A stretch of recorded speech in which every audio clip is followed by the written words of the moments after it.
আচ্ছা, বাংলাদেশের পরিস্থিতি নতুন করে বলবার কিছু নেই। তাই বর্ধমান শহর হোক বা বর্ধমান বাইরে হোক,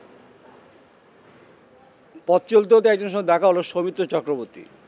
বাংলাদেশের ফকির, বাংলাদেশের জিগির, মৌলবাদ কী বলছে সেটা আপনারা সবাই জানেন। ওরা বলছে বাংলাদেশ বলছে ভারতকে বুঝে নেব। সৌমিত্রবাবু, আপনার সঙ্গে আমার রাস্তায় দেখা হলো, আপনার বইতে রয়েছে। বাংলাদেশ যেভাবে কথাগুলো বলছে, মৌলবাদ এবং জামাত, যা বিএনপি নেতারা বলছে ভারতকে বুঝে নেব, সামরিক শক্তিতে বুঝে নেব। আপনি তো যে পরিবার থেকে বিলং করেন, কি বলবেন আপনি? হিন্দুর ওখানে নির্যাতন হচ্ছে, প্রতিদিন নিধন হচ্ছে। দেখুন, পরিষ্কারভাবে বলতে গেলে একটা কথাই বলা যায়, বাংলাদেশে বোঝে নেবো, এটা পাগলে পোলাপ ছাড়া কিছু নয়।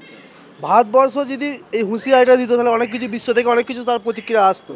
কিন্তু বাংলাদেশ যে হারে হিন্দুদের উপর অত্যাচার করছে এবং সমগ্র জাতির প্রতি যে অত্যাচার করছে, এটা আমি হিন্দু হয়ে প্রতিবাদ করি তীব্রভাবে। আর আমি পশ্চিমবঙ্গের লোক, এখানে আমরা হিন্দু মুসলমান সবাই সমান, সবাই ভাই ভাই। কিন্তু বাংলাদেশের প্রতি যে অন্যায় হচ্ছে, এটা কিন্তু গ্রহণযোগ্য নয়। তবে ওরা যে হারে এটা আমাদের কাছে ফোরকাস্ট করছে যে আমরা দেখে নেবো ভারতকে, এটা বিশ্বের কাছে সবাই উচিত একভাবে বাংলাদেশকে একঘরে করা এবং বাংলাদেশকে এই যে উত্তম মধ্যম জবাব দেওয়া উচিত। এই জবাবটা মানে দেওয়ার উচিত, যাচ্ছে দেওয়া উচিত। ওরা ওরা কী উল্টো পাল্টা কথা বলছে, ভারতকে দেখে নেবো। ভারতে ওর সামরিক সম্বন্ধে কোনো আইডিয়া আছে যে ভারতে কী করতে পারে না করতে পারে? ওরা জানে না। ওরা আজকে ভারতে নিয়ে আগে যখন আমাদের যখন বাংলাদেশ পাকিস্তান এক ছিল, তখন ভারতের দয়া তোরা বেঁচে ছিল। ভারতের দয়া ওরা বেঁচে ছিল এবং ওরা স্বাধীন হয়েছিল। ওরা যে ইউনিস যে মুখ ফুটে কথা বলছে, ভারতের দয়া কথা বলছে। ও জানে না, একটা বিচক্ষণ লোক হয়ে ওকে নোবেল পুরস্কারটা ইমিডিয়েট কেড়ে নেওয়া উচিত ওর কাছ থেকে। ও কী বলতে যা করলে ভারতকে ভারতকে দেখে নেবো, দেখার ক্ষমতা আছে ওর। ও সাত গোষ্ঠী ক্ষমতা আছে, ভারতকে দেখে নেবো। আর ভারতের দয়াটা বেঁচে আছে। ভারত যদি ওদেরকে আর ভারতবর্ষের কাছে আমার অনুরোধ, ভারতবর্ষ বাংলাদেশের সমস্ত পণ্য বয়কট করা উচিত এবং ভারতবর্ষকে কিচ্ছু না দেওয়া উচিত। কিন্তু আমাদের দয়ার শরীর আমরা দিচ্ছি, ওটা ওদের লজ্জা পাওয়া উচিত। ভারতবর্ষের সম্বন্ধে উল্টো পাল্টা কথা ওদের লজ্জা নেই? ওদের চোখের পর্দা কাজ তুলে তুলে ফেলেছে, ওরা পর্দাও রাখছে না। ওরা বলছে, মেয়েদেরকে বলছে রে বোরকা পরো, হিজাব পরো, বাইরে বেরোনো যাবে না। আফগানিস্তানের মতো অবস্থা। আর ডক্টর মোহাম্মদ ইউনূস বসে বসে দেখছেন।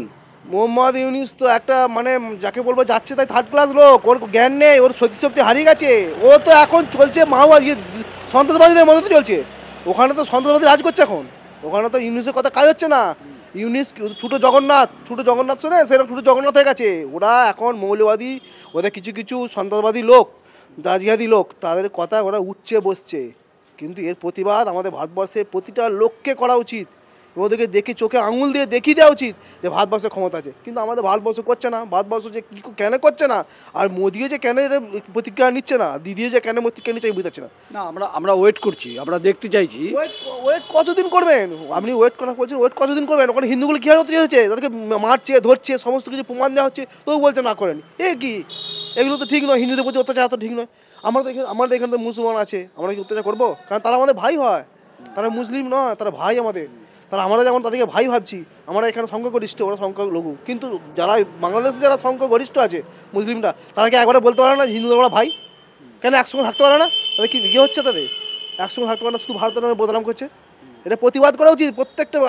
আমি তো অনেক খবর কাগজে দেখছি আমাদের ভারতীয় ফুরপুরা শরীফে যেসব মুসলিমরা রয়েছে, তারা প্রতিবাদ করেছে, সেটা আমাদের ভালো লেগেছে। কিন্তু ওদের যে এত লোক, ওরা এটা করছে না কেন? এতে আমাদের ভারতবর্ষে শুনুন, জনগণকে, প্রত্যেকটা জনগণকে কাজে উচিত এবং এই মোদি এবং দিদি দুজনকে একসঙ্গে প্রবেশ করা উচিত। ওদেরকে হিন্দুদিকে এরকম অত্যাচার করছে, আমি হিন্দু হয়ে কী করে স্বীকার করবো? সবিত্রদা পাকিস্তানের প্রধানমন্ত্রীর সঙ্গে কায়রোতে গলা মিলিয়েছে ডক্টর মোহাম্মদ ইউনূস, আর বলছেন ঢাকা বিশ্ববিদ্যালয়ে পঠন শিক্ষা সংস্কৃতি বা পাকিস্তান শেখাবে বাংলাদেশকে। পাকিস্তান শেখাবে বাংলাদেশকে? পাকিস্তানে কী শেখাবে? ওরা তো নিজেরাই জানে না। ওরা তো নিজেরা তার উগ্রপন্থী লোক। ওরা পাকিস্তানের উগ্রপন্থী লোক।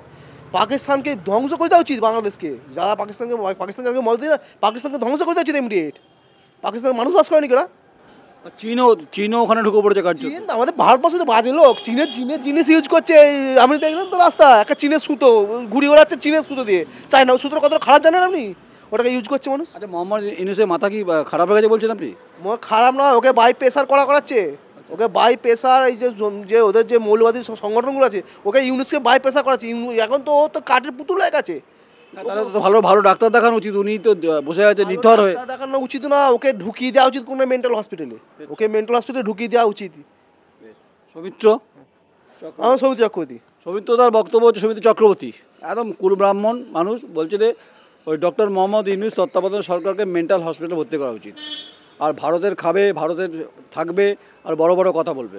প্রতিবাদ কিন্তু তিনি করলেন, কিন্তু এই প্রতিবাদ বেঁচে আছে তো আজকে আজকে ভারতে আজকে আরে ওখানকার যে বাংলাদেশের যে মুসলিমরা তারা দেখতে পাচ্ছে না ওদের ওদের ওদের দ্রব্যবৃদ্ধি কতটা বৃদ্ধি হয়েছে। আমরা এটাই বলতে চাইছি, আমরা সৌমিত্রদা যে কথা বলছি আমরাও সে কথা বলছি। আমাদের দাক্ষিণ্যের দয়ায় বেঁচে আছে বাংলাদেশ, আর বড় বড় কথা বলছে পদ্মা পারে।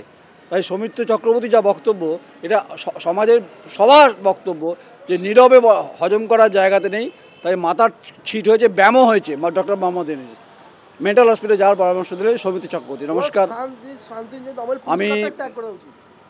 আমি নয়ন রায়, আমার চিত্র সাংবাদিক গোয়েন্দিলা ব্রাঞ্চি, বর্ধমান।